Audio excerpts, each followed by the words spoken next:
The courtroom was silent, so silent that the sound of the judge's gavel echoed like thunder. At the bench, Judge Karen Whitmore smirked, her eyes sharp with disdain as she humiliated the black man standing before her.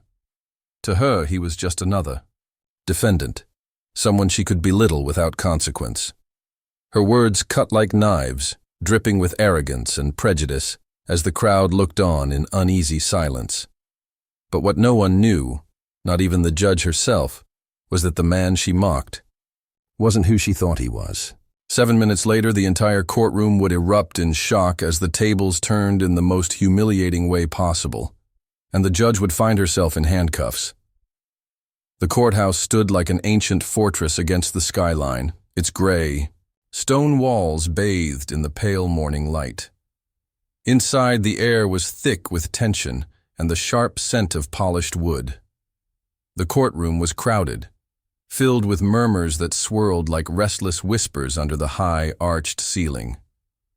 People shifted in their seats, clutching papers and anxiously glancing at the bench where a figure of power presided, Judge Karen Whitmore. Karen was known throughout the county as a strict, no-nonsense judge, but her reputation carried darker undertones that no one dared to speak aloud. Her gavel struck fear into defendants and attorneys alike. But behind the cold precision of her rulings lay something uglier, a superiority complex that oozed through every word she spoke, especially when addressing those she deemed beneath her. And today, as the court prepared for its next case, that prejudice was about to surface in its rawest form. The doors at the back of the courtroom opened with a soft creak, and all heads turned. A tall black man walked in, his posture calm yet commanding, as though the chaos of the world outside could not touch him. He moved with quiet confidence, dressed in a sharp charcoal gray suit that fit him like it was tailored to perfection. There was an air of authority about him, though it was understated, hidden beneath the simplicity of his demeanor. Most saw just another man called to answer for his alleged crime. But there was something in his eyes, a depth, a sharpness that hinted at a story no one in that room could imagine. Karen watched him with a thin, tight-lipped smile as he approached the defense table. She adjusted her glasses and looked down her nose, her fingers drumming against the polished wood of the bench. To her, he was already guilty of existing in a world she believed belonged to people like her. Her thoughts twisted into harsh judgments as she scanned his file, a smug sense of superiority curling in her chest. Around the room, spectators whispered among themselves. Some eyed the man curiously, others with disdain. A few wore expressions of quiet support, though fear kept their mouths shut. The man, calm, collected, took his seat without so much as a glance at the crowd. He folded his hands neatly in front of him and stared straight ahead, his face unreadable. Karen cleared her throat, the sound echoing through the chamber like a drumbeat calling for war. She called the court to order with a sharp strike of her gavel, her voice slicing through the murmurs like a blade. Then, with a gaze as cold as steel, she began to speak, her tone dripping with condescension, her words heavy with the weight of centuries-old prejudice masked as law. As the proceedings began, the power dynamic was painfully clear. Karen wielded control like a weapon, interrupting the defense, dismissing objections, and twisting every detail of the case to fit her narrative. She didn't just question the man's innocence. She questioned his character, his worth, his very right to stand before her. And with every cutting remark, the tension in the room grew thicker, pressing down like an invisible storm cloud ready to burst. But through it all, the man did not flinch. He sat in silence, his expression calm, almost detached, as if he were merely observing a play whose ending he already knew. There was no anger in his eyes, no fear, only a quiet resolve that unsettled those who bothered to notice. Karen, however, noticed nothing. She was too absorbed in her performance, too drunk on the illusion of power to see the cracks forming beneath her feet. To her, this was just another day in court, another chance to remind everyone who held the gavel. What she didn't know was that this day would not end like the others. In fact, it would not end the way anyone in that room expected. Because the man she sought to humiliate, the man she believed powerless, held a secret so explosive that it would not only shatter her arrogance, but strip her of everything she thought untouchable. And in just a matter of minutes, the hunter would become the hunted, and Judge Karen Whitmore would learn a lesson in justice she would never forget. The gavel struck once more, echoing through the courtroom like a drum signaling the start of a hunt. Judge Karen Whitmore leaned back in her chair, the hint of a smirk tugging at the corners of her lips. She thrived on control, on the weight of her authority pressing down on those who dared to stand before her. And today that sense of superiority pulsed through her veins like fire. Across from her sat the man who had walked into the courtroom with quiet grace, the man she had already condemned in her mind. His name, according to the file, was Marcus Reed. To Karen, it was just another name in a sea of defendants she believed herself destined to dominate.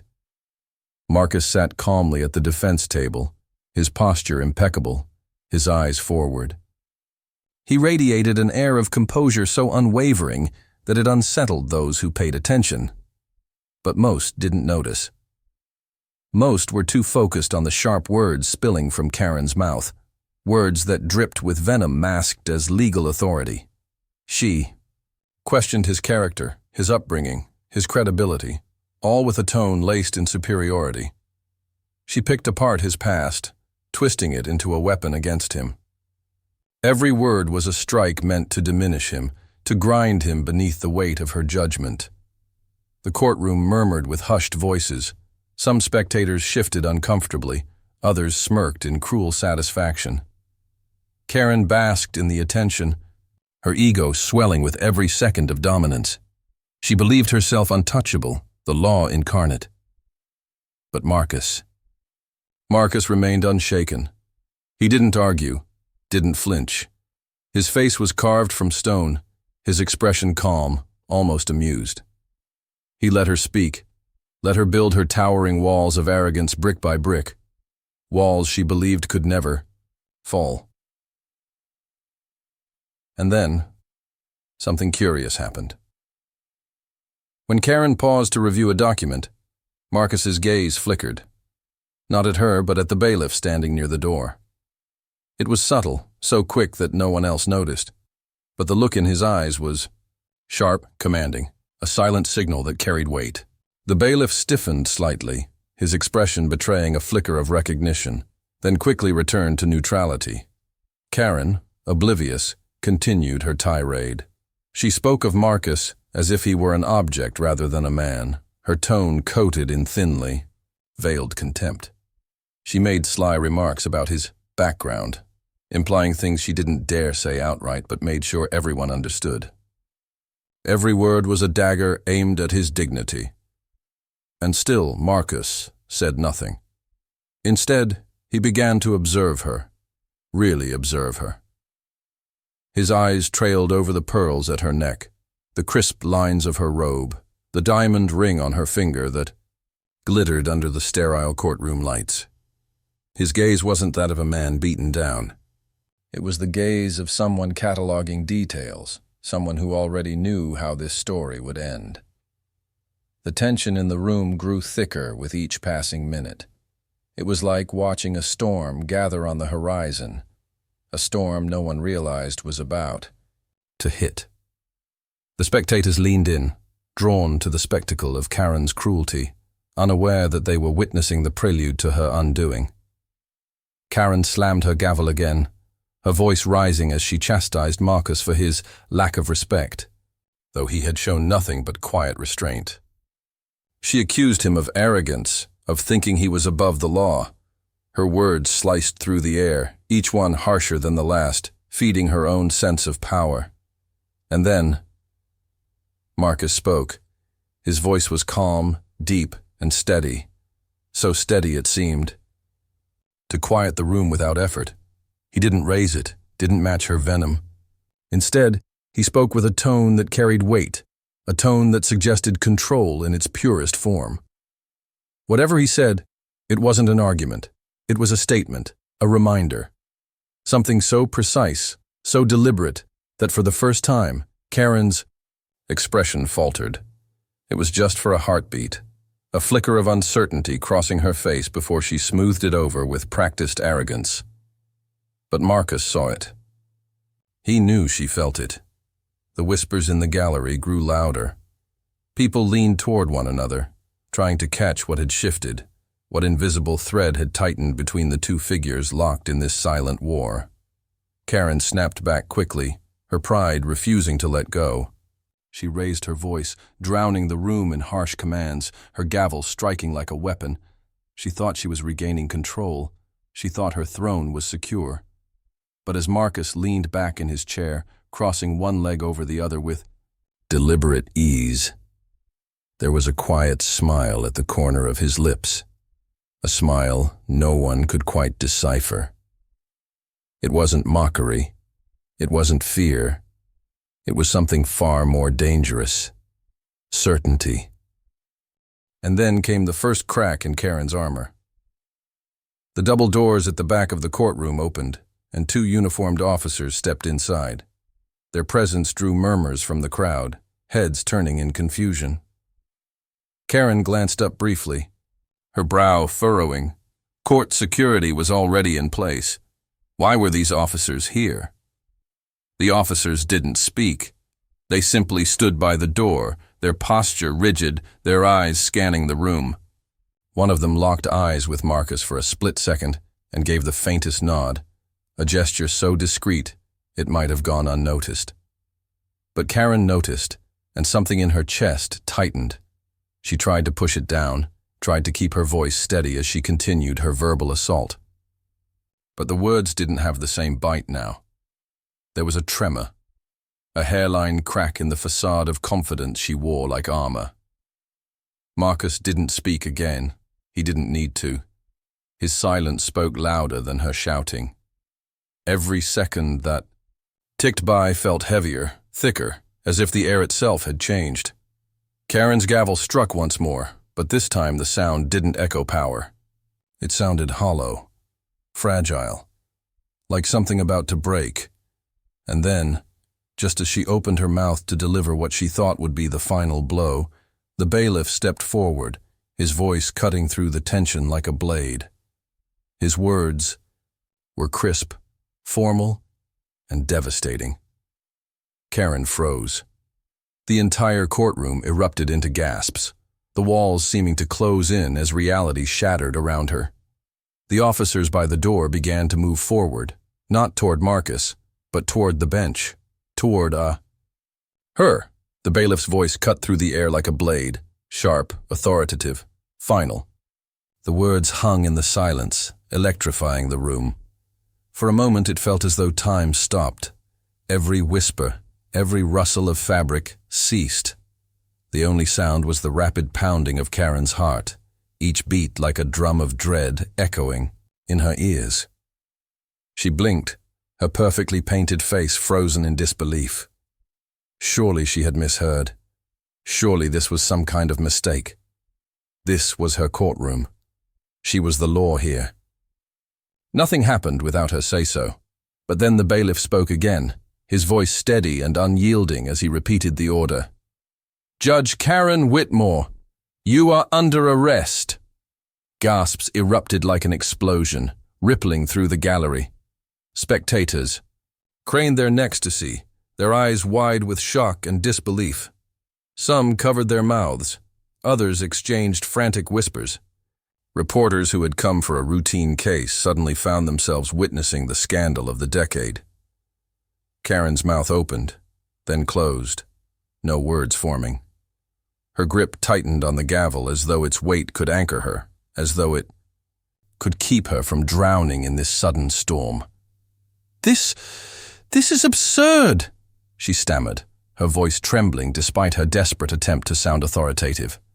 "I am the judge here. This is my courtroom. You can't—" But her words faltered when the two officers stepped forward in perfect sync, their boots striking the polished floor with measured precision. They moved like predators, their calmness more terrifying than aggression. One officer spoke as they approached the bench, his voice devoid of hesitation. "Ma'am, we can and we will. Please step down from the bench immediately." Karen's face flushed crimson, her pride clawing for control. She glanced at Marcus, who still sat calmly at the defense table, his hands folded neatly, his expression unreadable, except for the faintest glimmer in his eyes. It wasn't gloating, it wasn't anger, it was something else entirely, something Karen couldn't name. "You," she hissed, her voice cracking with fury and fear. "This is your doing, isn't it? You—" Her words dissolved into silence, as Marcus slowly rose to his feet. The room seemed to tilt when he stood, his presence filling the space with an authority that dwarfed hers. He adjusted his suit jacket with deliberate care, then turned, not to her, but to the officers. They nodded. To him. Karen's stomach plummeted like a stone. What is happening? Who is he? And then it hit her, the realization slamming into her like a freight train, the signals, the nods, the unshakable calm. He wasn't just a defendant. He was something else, something bigger. Something she had never anticipated in her wildest nightmares. One of the officers stepped closer, his hand hovering near his cuffs. "Ma'am," he said firmly. "Step down now." Karen clung to the last scraps of defiance. "On what charges?" she demanded, her voice shrill and trembling. "You can't arrest me without cause. This is illegal. This is—" The officer didn't flinch. His tone was cold, precise. "Bribery, corruption, obstruction of justice, and a sealed indictment you've been ignoring for 6 months. The words hit the room like thunder. Gasps became shouts. Phones appeared in trembling hands, screens lighting up as people captured. History in the making. The woman who had ruled over so many with cruelty and contempt now stood exposed, stripped of her throne in front of the very people she once humiliated. Karen's knees wobbled as the officers reached her. She raised a trembling hand, as though to push them back, but they didn't hesitate. One officer gently but firmly took her arm, pulling her away from the bench. The gavel clattered to the floor, the sharp sound ringing like a death knell. "No, this isn't happening," she screamed, her voice breaking into a sob. "You can't do this to me. I'm a judge. I'm the law." The officer's voice was calm, almost pitying. "Not anymore." The metallic click of handcuffs echoed through the chamber, sealing her fate. The sound was louder than her protests, louder than the chaos erupting in the gallery. Karen twisted in their grip, tears streaking her cheeks, her once impeccable composure shattered into jagged pieces. Cameras flashed like lightning as she was turned to face the crowd, no longer a queen on her throne, but a criminal dragged from power. Through the maelstrom, Marcus moved with unhurried grace. He stepped forward, his presence commanding silence even as Karen wailed. The spectators parted instinctively, making way for him as though the air itself shifted around him. He stopped before her, his gaze steady, his voice low but carrying. "Enough weight to silence the chaos. I warned you," he said, not as a threat but as a statement of fact, a truth she had ignored until it crushed her. Karen's breath hitched, her eyes wide with terror and disbelief. Who are you?" she whispered, her voice trembling like a fragile thread. Marcus didn't smile, he didn't gloat. He simply reached into his jacket pocket and withdrew a badge, polished, gleaming under the harsh fluorescent lights.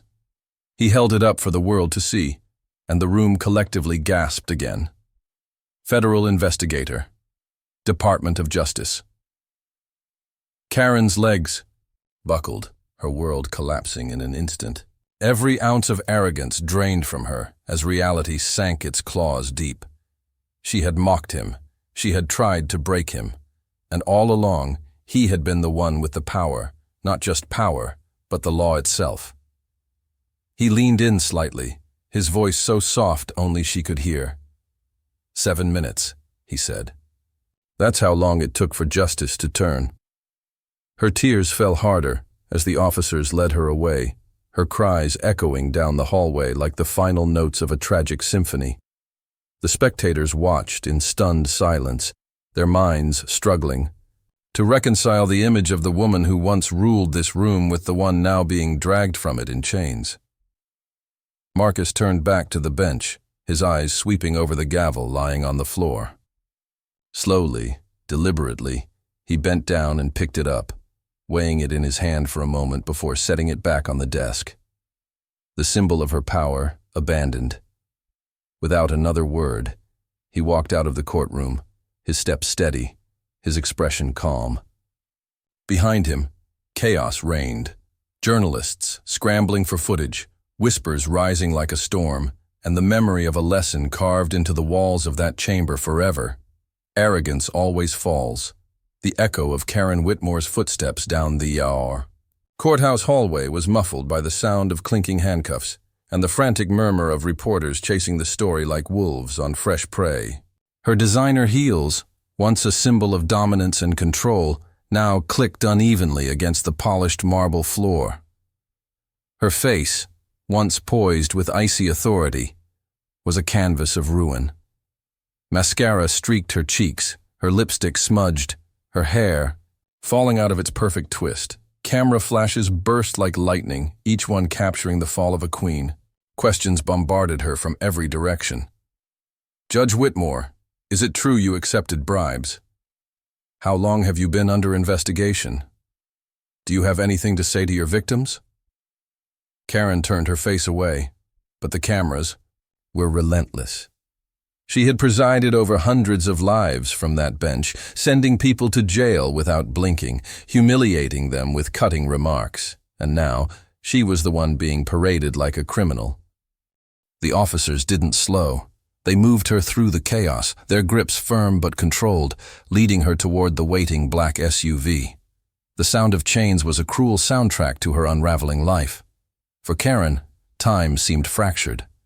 Her mind clung desperately to the remnants of denial. This isn't real.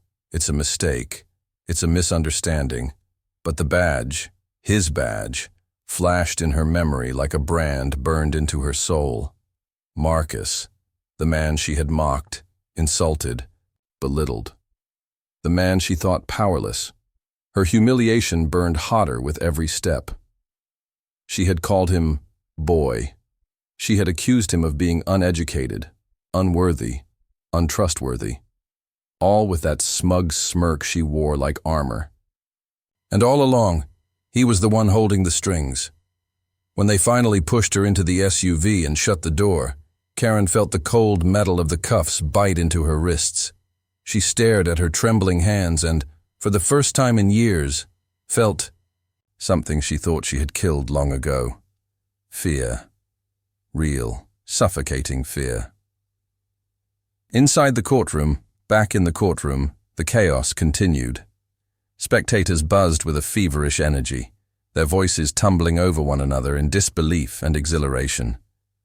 Reporters scrambled to send updates, their headlines already writing themselves. Judge arrested during live trial. Defendant revealed as federal agent. Marcus stood near the bench, calm amid the storm. His presence drew whispers, eyes following. His every move. He didn't bask in the attention, didn't gloat or seek validation. Instead, he remained steady, his expression unreadable as he scanned the room one last time. He had seen this scene play out countless times during investigations, but this one carried a weight that pressed against his chest. Karen wasn't just another corrupt official. She was a symbol of a system that believed it could crush anyone beneath its gavel without consequence. And now, that symbol had fallen. Marcus turned to leave, his polished shoes clicking softly on the floor. The bailiff, still pale with shock, moved aside silently. For a moment, the entire courtroom seemed to hold its breath as Marcus reached the doors.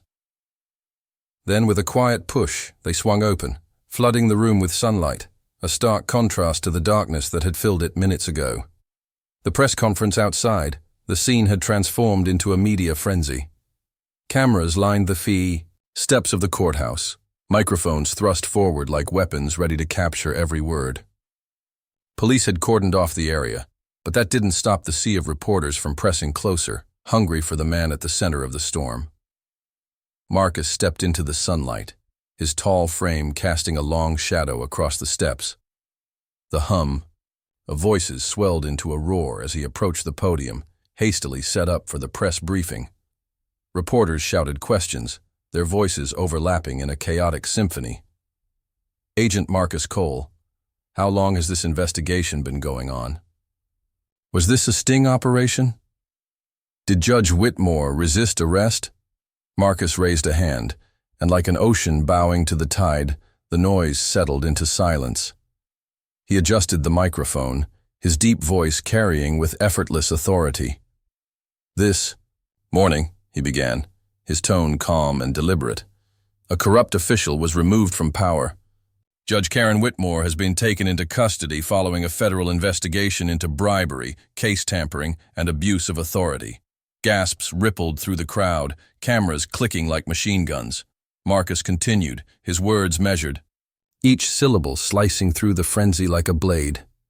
For months, evidence mounted against Judge Whitmore, evidence that she not only accepted bribes to alter case outcomes, but also targeted individuals based on race and economic status. Her courtroom was not a place of justice. It was a stage for prejudice and greed. A murmur swept through the reporters, but Marcus didn't pause. His eyes burned with a quiet fire, his voice firm but devoid of theatrics. "Today was not about revenge," he said, glancing briefly toward the building behind him. "It was about accountability. No one, no matter their title, their wealth, or their connections, is above the law. Not in this country." For a heartbeat, silence blanketed the crowd, his words hanging heavy in the air. Then, like a dam breaking, the questions surged again, but Marcus stepped back, signaling the briefing was over. Officers moved in to escort him away, shielding him from the tidal wave of flashing lights and shouting voices. Karen's cell hours later, the steel door slammed shut with a sound that vibrated through Karen's bones. The cell was small, cold, its gray walls mocking the grandeur she once commanded. She sat on the narrow cot, her hands gripping the edge until her knuckles turned white. Her designer dress was wrinkled, her jewelry confiscated, her dignity stripped. As she stared at the wall, her mind replaying the day's events like a cruel film. The courtroom, the cameras, the badge, his voice. 7 minutes. That's how long it took for justice to turn. Tears welled in her eyes, hot and bitter. She had thought herself untouchable, armored by power and privilege.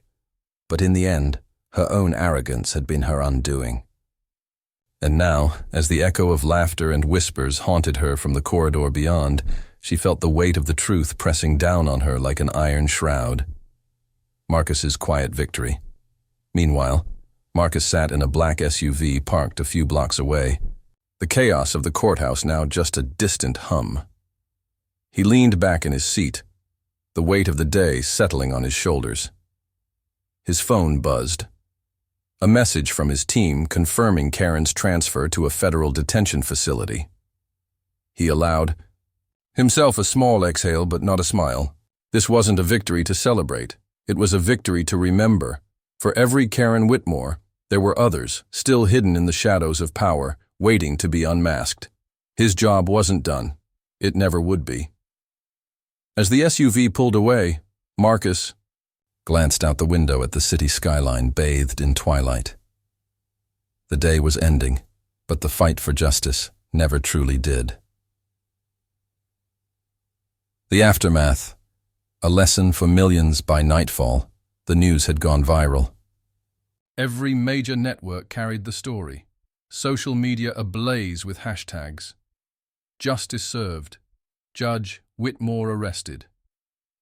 Power-turned clips of the courtroom scene dominated headlines. The moment Karen was cuffed, the flash of Marcus's badge, the stunned faces of the crowd. People across the country debated, argued, and cheered. For some, it was validation. For others, a warning. But for millions watching, the message was clear. Arrogance can wear a robe. Prejudice can sit on a bench. But justice, true justice, never sleeps. And somewhere in the quiet corners of the internet, a quote began to trend, attributed to the man who had made history that day. 7 minutes. That's how long it took for justice to turn.